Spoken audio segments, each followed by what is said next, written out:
தமிழர் கட்சியிலிருந்து விலகிய காளியம்மாள் இன்று அதிமுக பொதுச் செயலாளர் எடப்பாடி விலகி கிட்டத்தட்ட ஓராண்டுக்கு பிறகு மீண்டும் மக்கள் அரசியலில் இருந்த அரசியல் பயணமாக அனைத்து இந்திய அண்ணா திராவிட முன்னேற்ற கழகத்தில் நான் இன்றைய முதல் இணைஞ்சிருக்கிறேன். ஒரு எளிய மக்களுக்கான ஒரு அரசியல் வாய்ப்பை உருவாக்கக்கூடிய ஒரு அமைப்பிலிருந்து அந்த மக்களுக்கான உரிமை குறித்தும் உரக்க குரல் கொடுப்பதற்கான களத்தில் மீண்டும் இருக்கிறேன். இந்த தேர்தலிலிருந்து தொடங்கி மீண்டும் என்னுடைய அரசியல் பயணம் தொடரும். நாம் தமிழர் கட்சியில இருந்தப்ப இரண்டு பெரிய திராவிட கட்சிகளையும் தொடர்ச்சியா விமர்சனம் வச்சிருந்தீங்க. இப்ப திருப்பி திராவிட கட்சிக்குள்ளார வந்திருக்கிறீங்க, என்ன காரணம்? ரெண்டு விஷயம் இதில் சொல்ல முடியும். நான் அதிமுகவை தேர்வு செய்ததற்கான ஒரு காரணம், இந்த கட்சியினுடைய தலைமையை ஏற்றிருக்கக்கூடியவர் ஒரு அடிப்படை குடும்பத்திலிருந்து, ஒரு சாமானிய குடும்பத்திலிருந்து வந்து ஒரு தலைமையை எட்ட முடியும் அப்படிங்கிற ஒரு சூழலுடைய ஜனநாயக சூழல் இருப்பதனாலையும், ஒரு தமிழனுடைய தலைமையின் கீழ் இயங்குவதற்கான ஒரு மன உறுதியோடு நான் இருந்ததுனாலையும் அதிமுகவை தேர்வு பண்ணியிருக்கேன். நாம் தமிழர் கட்சியிலிருந்து வெளியில் வந்த பிறகு இன்னொரு அரசியல் அமைப்புக்கு போகலை அப்படின்னா உரிமை மறுக்கப்பட்ட மக்களுக்கும் என் இன மக்களுக்குமான அரசியல் பங்கேற்பை எப்படி உறுதி செய்யறதுன்ற ஒரு கேள்வி எழுந்துட்டு இருந்தது. ஒட்டுமொத்தமாக அனைத்து மக்களும் சேர்ந்து இந்த முடிவு எடுத்திருக்குமே தவிர காளியம்மாள் தனித்த ஒரு முடிவா இதை நான் எடுக்கல.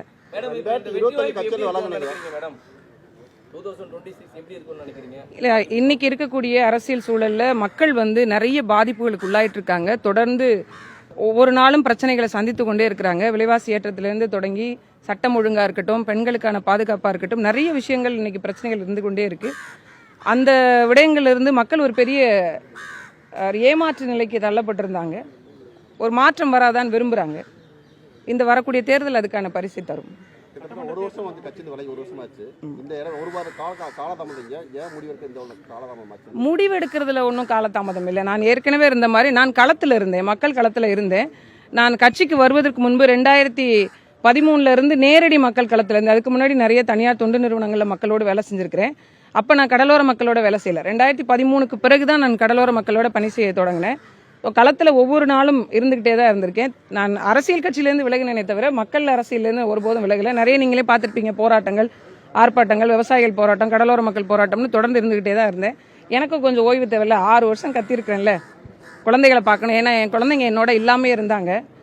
இந்த ஒரு வருடமாக தான் நான் கூட்டிகிட்டு வந்து என் கூட வச்சுருக்கேன். எங்கள் அம்மா வீட்டில் தான் அவங்க ஒரு 2.5 வயசுலேருந்து என் பெண் குழந்தை அங்கேயே தான் வளர்ந்தாங்க. அதை விட்டுட்டு தான் அரசியல் தளத்துக்கு வந்தேன்.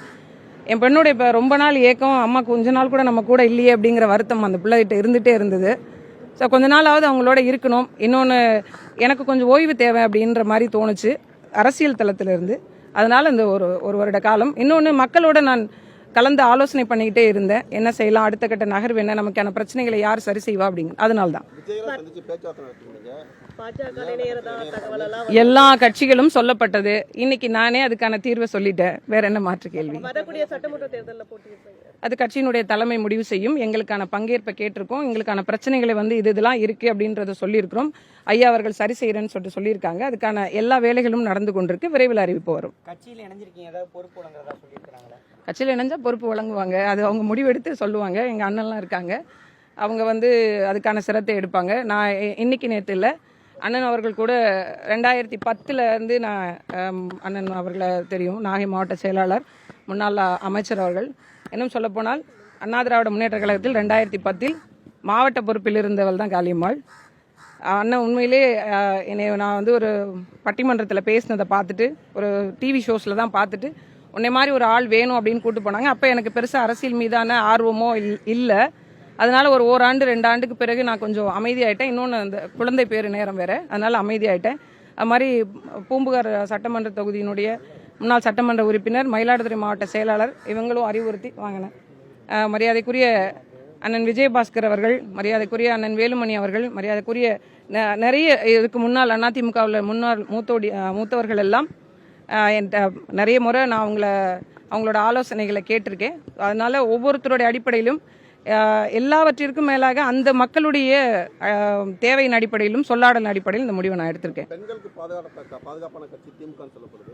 தொடர்ந்து பாலியல் குற்றம் நடந்துட்டு இருக்கு. சமீபத்தில் கூட சம்பவம் நடந்துட்டு இருக்கு. இந்த ஆட்சியில் சட்டம் எப்படி இருக்கு? பெண்களுக்கு எதிரான குற்றங்களுக்கு தண்டனைகள் கடுமையாக்கப்படாத வரைக்கும் இது ஒரு சாபக்கேடுதான். ஒவ்வொரு முறையும் இதை அழுத்தி அழுத்தி சொல்லிக்கிட்டே தான் இருக்கிறோம். ஒரு வழக்கு, ஒரு குற்றம் சம்பவம் நடக்குது அப்படின்னா அதை தீர விசாரித்து உடனடியாக சில எண்ணெய் நாடுகளில் நீங்கள் பார்க்கும்போது பார்த்துருப்பீங்க, அந்த இடத்துலயே அவங்க நாங்கள் மரண தண்டனை கூட நாங்கள் சொல்லலை. ஆனால் தண்டனைகள் கடுமையாக்கப்படணும். மீண்டும் அந்த தவறை செய்வதற்கு அவங்களுக்கு ஒரு பயம் வரணும். ஏற்கனவே இருக்கக்கூடிய சட்டங்களை நிகழ்த்தி கொண்டே இருக்கும்போது ஏன் இந்த மறுபடியும் இந்த துணிச்சல் வருது அப்படிங்கிற கேள்வி இருக்கு இல்லையா?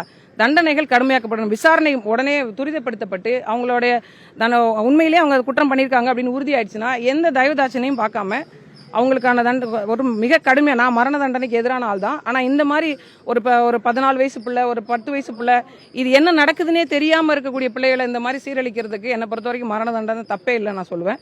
அந்த மாதிரி தண்டனைகள் கடுமையாக்கப்பட்டால் பெண்களுக்கு எதிரான குற்றங்கள் குறையும் அப்படின்னு நினைக்கிறேன். நிச்சயமாக கடுமையாக்கப்படணும், இன்னும் கடுமையாக்கப்படணும். பட்டா மட்டும்தான் வரக்கூடிய காலகட்டத்தில் நீங்கள் பாருங்கள். நான் சொல்றதை விட தேர்தலில் மக்கள் சொல்லுவாங்க. நன்றி.